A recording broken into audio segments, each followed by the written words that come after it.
On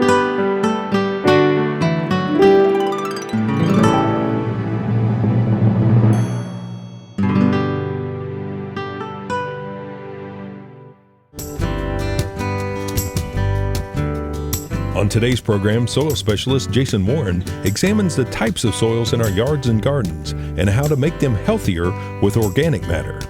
We have gardening tips for September. Kim harvests tomatoes that are grown specifically for drying, and Barbara Brown shows how to properly dry them in an electric dehydrator.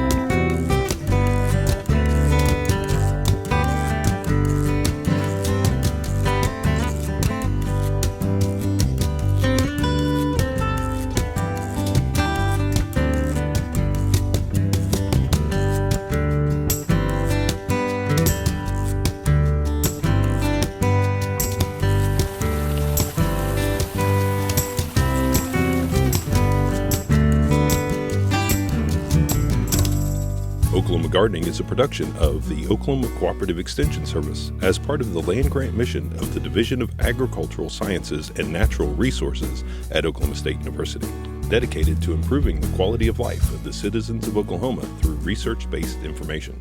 Underwriting assistance is provided by TLC, Oklahoma's leading garden center, Southwood Landscape and Nursery, Tulsa's source for great gardens, and the Oklahoma Department of Agriculture, Food, and Forestry, helping to keep Oklahoma green and growing.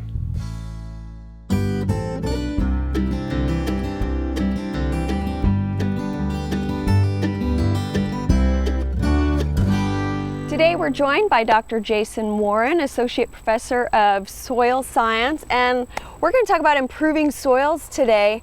A lot of, especially new construction, we find the good soil is scraped off during construction and we're left with some pretty substandard subsoils to deal with. Yeah. What are some things that we see across the state in these landscapes? Well, depending on where you are, you could have a clay soil or a nice loam or sand. We have very diverse soils in Oklahoma, so it's hard to say what you're going to find. I mean, in certain areas you'll have clays, in certain areas you'll have sands, but the general character of a subsoil is it's going to be fairly depleted of nutrients and organic matter, and that's going to be a challenge for all types of soils. And so this is a subsoil. Yep. And we could kind of compare that to the surface. The surface soil. We see a color difference. Yeah. Is that the organic matter? Exactly. And you can see the biopores here, and you can see all the different recognizable debris from years of organic matter additions. There's even some insects crawling around in there. Yeah, so, and those are all good indicators of a healthy soil that's got all the parts it needs. It's got biology, it's got organic matter, it's got nutrients, and then it'll have actively growing roots that can produce a nice garden for you. Whereas down here, if this is what your garden looks like at the surface, it's going to be a challenge. This is a clay loam, and it's common in Stillwater and Oklahoma City and Tulsa. It's common everywhere, but it's problematic because water won't move through it as readily as what it would this surface material. And a homeowner can kind of evaluate their soils to tell what they're dealing with, right? Yeah, so a clay, when wet, it's going to be hard to push through your fingers, or moist. It's also going to be sticky. A lot of people associate red soils with clay, and that's true to a great extent, particularly from central Oklahoma east, but then you can get out west and find clays that are, yellow or gray, all kinds of colors. But the great indicator is it's hard to push through your fingers and almost impossible to break when the clods are dry. Whereas like a sand here, the sands, when they're dry, they'll break apart easily. And so that's a sand, or a sandier soil. That's probably a sandy loam. And they're going to have different issues. You're going to have a water holding capacity problem. When wet, roots will move through it, water will move through it, but it just won't hold much water. It won't hold much nutrients either without organic matter in it. And then loams, this is a nice loam, and it's somewhere in between. I tell students that loams just feel good. I mean, they when you feel a loam, you know that it's good. You can work it well in your hands. It's not as sticky or as coarse as the other type. So some people are lucky enough to have this That's right. in their landscapes. But fortunately, the solution for your heavy clays and even your sandy soils are very similar, right? Yeah, build the organic matter with organic amendments, and then keep the ground covered. And once you build the soil to this condition, you need to minimize your tillage, because tillage is it will destroy the organic matter. It'll destroy a lot of the organic or the microbial and macrobial biological activity. And so once you build it to that, you want to leave it alone and keep it covered. But you always want to keep your soil covered, because even this will be in a better condition by simply covering it than if it's exposed to rainfall. And this area actually was kind of built up from these heavier clay soils by being covered with mulch for years and years, probably 10, 12, 15 years. And so you could see the benefit over the long term. How that's affected our soil. We have a lot of organic matter that's been incorporated. That's the good thing about buying an old house, is that this has already been done. The other thing, if we're going to be adding organic matter, we do initially want to till that in, right? Yeah, because particularly with the clayer soils, or organic matter added to the surface is going to take years for it to be naturally moved into the soil. And so if you can incorporate that to 4 to 6 inches, and you may have to, depending on the condition of the soil when you get it, you may have to do that multiple years. But once you incorporate the material, then cover it back and just keep it covered. And over time, you'll build something that looks like this. And we could cover that with a mulch, organic mulch, or we could cover it with a cover crop before we're ready to plant into there. Yeah, and both of those have benefits and pros and cons and stuff. The main thing is keep it covered. All right, well, thank you, Jason. Yep.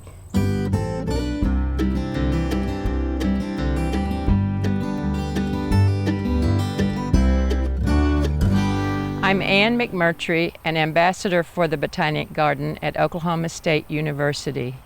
I'm here to give you garden tips for the month of September.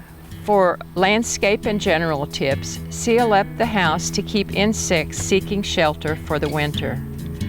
Watch for fall specials at garden centers and nurseries, since the fall is a great time to plant many ornamentals.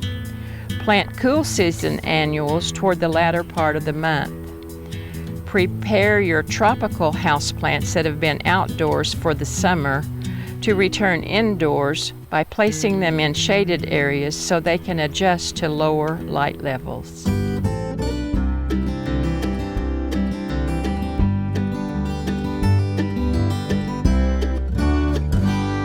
This season, we've been experimenting in our garden with an old heirloom tomato variety that has long been used by Italian gardeners for making sun-dried tomatoes. This is Principe Borghese, and it is a pole type tomato, so we've used cages, and some places we've used poles to tie them up, and it's a semi-indeterminate variety. I would consider it, based on our experience here in Oklahoma, as indeterminate. It has continued to produce fruits throughout the season. When it comes to drying, in a hot, dry climate, you can actually dry the fruits right on the vine. But if you're in an area where there's a lot of natural rainfall or high humidity, this won't work. And so what we've experienced in the garden this season is very high rainfall and humidity. And what this leads to are some disease problems. And here I have a moldy fruit.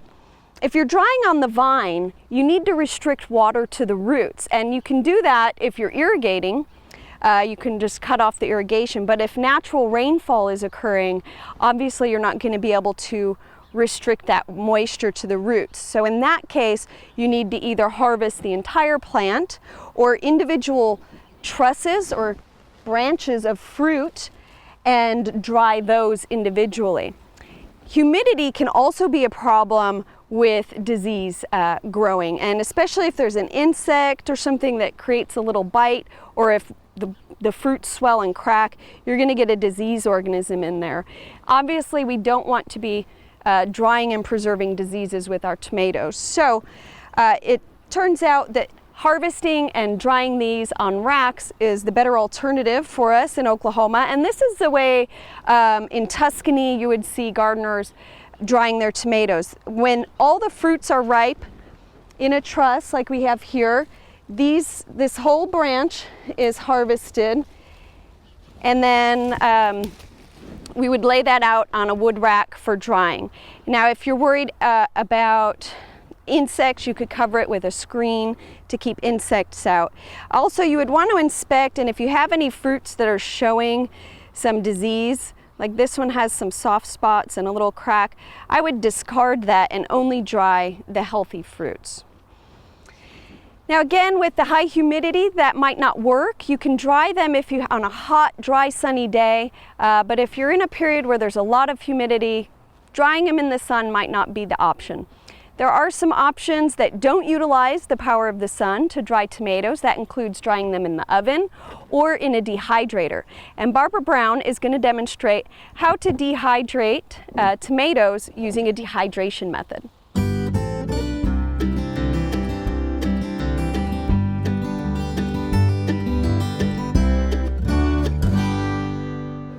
Today we're going to dry tomatoes, and there's lots of different varieties, as you can see here, whether they're slicing tomatoes, cooking tomatoes, or actually dehydrating tomatoes. And that's the kind we're going to use today because they give the best success. So the variety we're using is the one that we're growing here in the garden. It's Principe Borghese, and they look like this. They're small, very much like a cherry tomato, but they have very little liquid in them, which is why they're so good for drying. So with dehydrating tomatoes, it's very simple. You could dry them outside, leaving them on the vine. The problem with that is that you don't have very much control. So what I'm going to do is bring them inside and just slice them in half after they've been washed and dried. Spread them out quite well onto a dehydrating tray. If you don't have a dehydrator, an alternative method to doing it outside in the sun and doing it with a dehydrator would be to do it in your oven. The problem with the oven is that you have to leave it on all of the time until they're dry, which can take several hours. You also have to be able to set it at a fairly low temperature, meaning 150, 140 degrees. Otherwise, what you end up with is cooked tomatoes. So those are going to be restricting factors. You also have to leave the door open so that the humidity and the liquid that comes out of the tomatoes as they dry can come on out. Now, the quality of the tomato that you start with is going to very much give you what you end up with. This tomato is not good for drying. It's too soft. Even if we cut away the parts that are sun scalded or cracked, it's just going to be too soft. If your tomatoes aren't fully ripe, you're going to end up with something bitter. If they have a high water content, you're going to get a lot crisper tomato rather than a leathery tomato, which is what we're going for. So when we get them sliced, get them spread out on the trays, quite well spread apart on the trays. And you can do, if you've got a dehydrator, you can stack more than one at a time. Your dehydrator should preheat for a period of time. This is the variety I've got. There are lots of different kinds of dehydrators on the market, so whichever one you have is the one that I'm sure will work fine for you. The issue is if you're having more than one tray at a time, you're going to want to rotate those trays partway through. You're also going to want to have a lid on it so that you can keep the air that's circulating around them, but you also, if it has a vent, you want to keep that wide open because, again, you want the water that's coming out of those tomatoes as they dry to be able to escape. Otherwise, you end up with cooked tomatoes. The process is going to continue for several hours, and how long it takes, it can be anywhere from 3 hours to 15 hours. It depends on what variety of tomato you're using. One that's got a higher water content is obviously going to take longer. It's also going to depend on what temperature you set your dehydrator at. If you've got one that has a thermostat, setting it somewhere between 140 to 120 is going to be a good choice. At a higher temperature early on and then lowering it down as it continues to go. Now, when they're done is also a little bit tricky. One of the things that you want to do when you check to see if they're done is you want to let them cool to room temperature. So take off 2 or 3 pieces or take off a whole tray, whichever one you've got, and set it aside for maybe 5 minutes until it comes down to room temperature, and then feel them. When tomatoes are dry, if they're a drying type of tomato, they should be leathery. The color should be dark red. Notice I did not take the seeds out of these because these work fine without taking seeds out. If you have a high moisture type of slicing tomato, you may want to take some of the seeds and the liquid out of there. But it's very dehydrated. You don't want them to get really crisp. They should be more like leathery. You want them to be dry. And I kept this one out because it still feels tacky. And if you find that, you'll feel it much better if you give them 5 minutes to cool down. You may not feel, they may feel like they're leathery when they're still hot, but you've in fact gone past the point of dryness. So check them several times. You don't have to babysit a dehydrator a long time like you do some types of preservation, but you do need to, as you get closer to the end point, start paying more attention to it so that you can make sure you stop them when they're done. The next step on this one will be when they're dry to the point where you want them. You want to put them in a glass jar.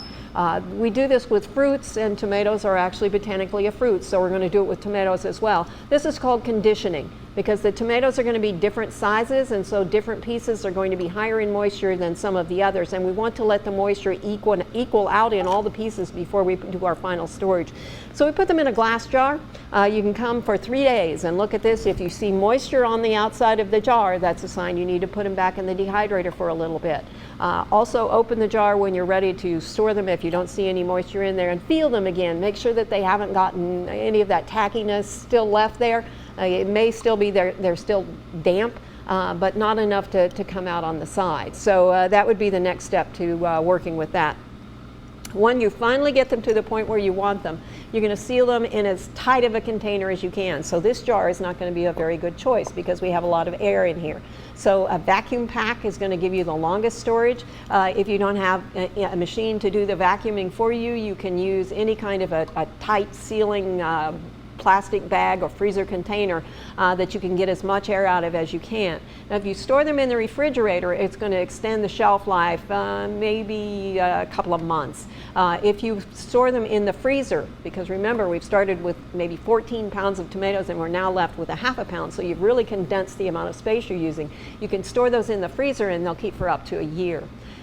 Once you're ready to use them, it's real easy to rehydrate them. Just put them into a stew or a sauce or a soup, and they'll come back to life really, really quickly. This particular variety of tomato has a really, really great flavor when it's cooked and dried, actually better than it does when it's fresh. I hope you'll give drying tomatoes or other foods a try. For Oklahoma Gardening, I'm Barbara Brown. Vegetable tips for September. Cool season crops like lettuce, radishes, rutabagas, spinach, etc. can be established during September for a fall crop.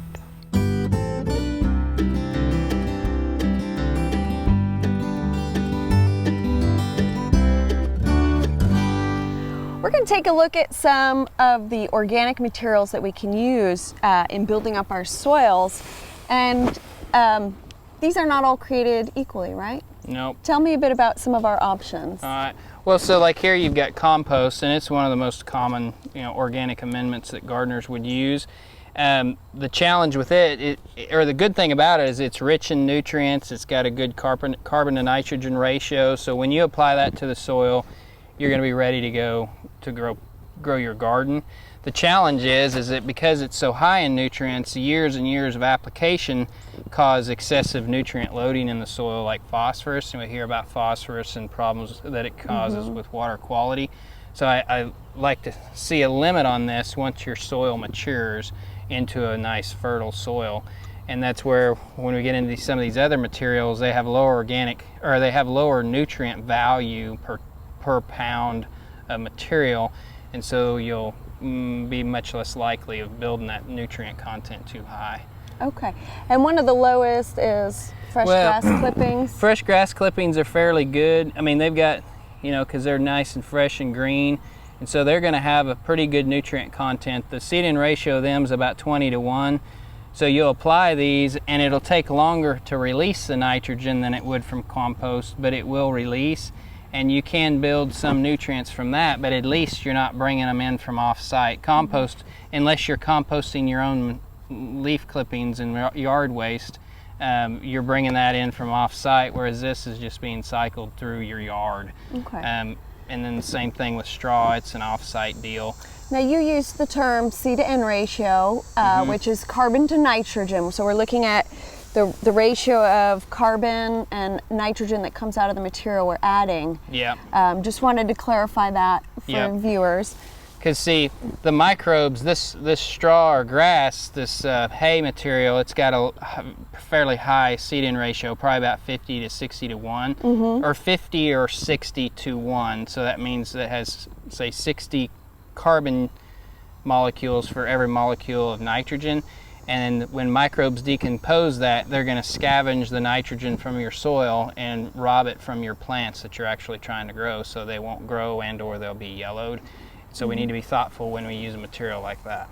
So before we talk about the nitrogen, which is going to be very important, there's one more material, actually two. We're sitting on top of wood chips. Yep. Certainly another material we can use. And wood chips, you know, that's a great mulch. It's a fairly stable organic material because it's hard for the microbes and soil biology to break down. But it will slowly, if you keep it covered with wood chips, that material is adding to the organic condition of the soil as well. The peat moss, and I like peat moss because it's a fairly stable organic matter, meaning that it won't decompose as quickly. And so that's the challenge. Organic matter decomposes over time, and we want that because that's going to release nutrients and feed the microbial population. But we want it to be maintained to some extent, and this is a material that's as stable or nearly as stable as the compost with respect to pounds of organic matter applied that will persist over time, but it doesn't have as high nutrient content. So you can apply that without adding a whole large amount of nutrients with it. Okay, and so we won't get that phosphorus buildup and potassium buildup. But yet it's a fairly stable organic matter material that will build water holding capacity and improve the drainage of clays and things like that. But you have to be thoughtful too, because it will drive your pH down, particularly in a sand. If you've got a heavy clay soil, not so much because it's more buffered. But these are the options. They have pros and cons, but can be used. Our garden cats decided to join us for this segment. All right, Cowboy. So one thing we want to put, these raw materials are really good to be putting down in the fall. Yeah. They'll decompose right into our soils. Exactly. So, and they take time to decompose and break down and do what you want. But during that fallow period, they'll keep the soil open, right? But the challenge is how that raw material is going to affect your nutrients that you're going to want to go into your garden and plants. You can see that sometimes a garden that's been mulched, say with grass clippings or leaves, and the plants are struggling because they don't have enough nitrogen, because the nitrogen is being used to decompose that. Yeah, and so you could put those in just prior to your off season and let them decompose, and that'll kind of stabilize the nutrient condition, versus putting them in the spring and then they'll be decomposing while your plants are trying to grow, and that's kind of a problem, like you say. And so you'd want to use something like a compost in the spring, because that's going to have readily available nutrients in it, and then build your organic matter with the raw material in the fall. Okay, and we're going to want to follow that up in the springtime with a soil test to make sure that we have adequate nitrogen. Yep, because that soil test it'll tell you where you're at on your nitrogen concentrations and whether you need to apply supplemental nitrogen. All right, well, thank you so much, Jason. Yep. Tips for turf grasses. Early September is the last opportunity to fertilize warm season grasses. Don't apply fertilizer much past the middle of the month. Winter broadleaf weeds like dandelion will begin to emerge in late September, which is also the best time to control them with a 2,4-D type herbicide.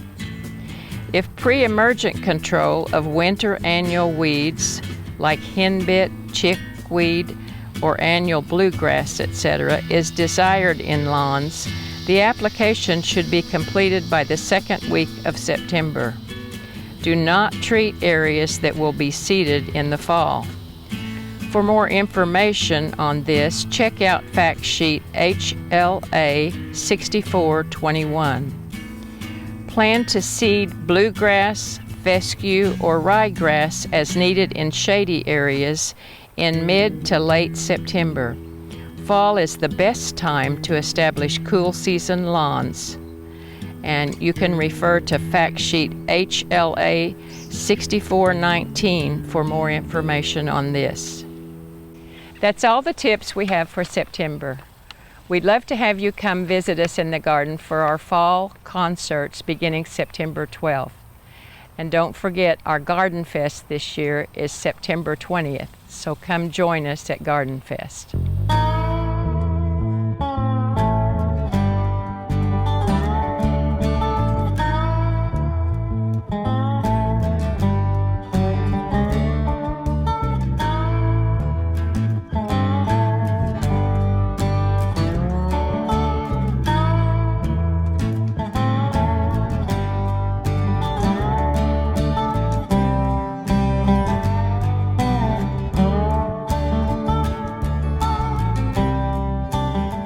Some of the upcoming gardening activities around the state.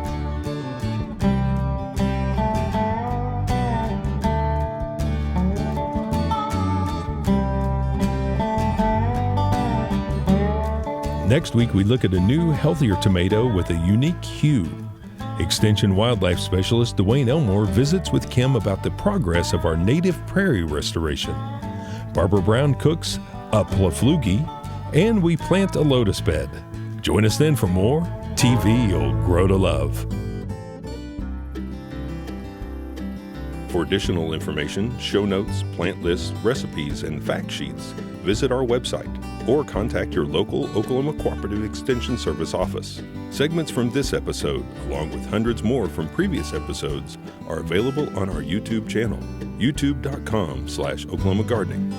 Be sure to join our Facebook group for information on upcoming episodes and gardening events, photos, and discussions of gardening topics. Oklahoma Gardening is produced by the Oklahoma Cooperative Extension Service as part of the Division of Agricultural Sciences and Natural Resources at Oklahoma State University. The Botanic Garden at OSU is home to our studio gardens. This outdoor television studio is made possible with the help of our generous underwriters, TLC Garden Centers, Southwood Landscape and Nursery, and the Oklahoma Department of Agriculture, Food, and Forestry. Additional support is provided by Pond Pro Shops, Greenleaf Nursery and the Garden Debut Plants, and the Oklahoma Horticultural Society.